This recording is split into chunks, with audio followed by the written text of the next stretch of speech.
সংযুক্ত আরব আমিরাতের বাসিন্দাদের জন্য মাহে রমজান যেন আল্লাহ তাআলার অনন্য নিয়ামত হিসেবে প্রতি বছর ফিরে আসে।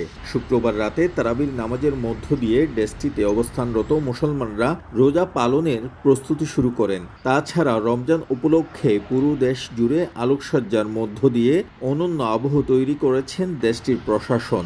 মসজিদ থেকে শুরু করে রাস্তা, দালান কোঠা সব জায়গায় আলোকসজ্জার মাধ্যমে আনা হয়েছে পবিত্র মাহে রমজানের ছাপ। এবছর চাঁদ দেখার জন্য সংযুক্ত আরব আমিরাত বিশেষ প্রযুক্তির সহায়তা নিয়েছে। আধুনিক ড্রোন ও কৃত্রিম বুদ্ধিমত্তা ব্যবহার করে চাঁদ পর্যবেক্ষণ করা হয়েছে, যাতে সঠিক সময় ও অবস্থান নিশ্চিত করা যায়। যদিও এই প্রযুক্তি ব্যবহারের নির্দিষ্ট ফলাফল এখনও প্রকাশ করা হয়নি, তবে এটি চাঁদ দেখা সংক্রান্ত সিদ্ধান্তে নতুন মাত্রা যোগ করেছে বলে মনে করছেন বিশেষজ্ঞরা।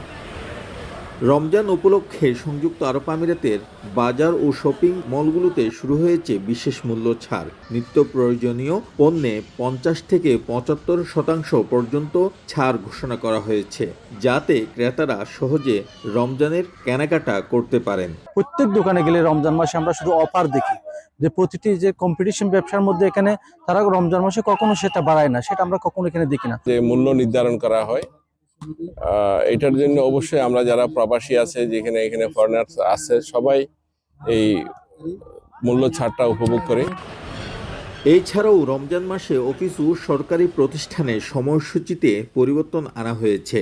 সরকারি কর্মচারীদের জন্য কাজের সময় কমিয়ে আনা হয়েছে, যাতে তারা ইবাদতের জন্য আরও বেশি সময় পান। এদিকে রমজান উপলক্ষে প্রতি বছরের মতো এবারও দেশটির প্রেসিডেন্ট 1250 কারাবন্দীকে মুক্তি দেওয়ার সিদ্ধান্ত নিয়েছে। বিশেষ করে মাহে রমজানে মানুষের প্রতি মানবিক হয়ে ওঠার জন্য দেশটির প্রশাসন কঠোর দিক নির্দেশনা দিয়ে থাকে এ মাসে। সরকারি উদ্যোগে বিনামূল্যে দেশটির বিভিন্ন শহরে উল্লেখযোগ্য জায়গাগুলোতে প্রতিদিন বিনামূল্যে ইফতার এবং খাদ্যদ্রব্য বন্টন করা হয়ে থাকে।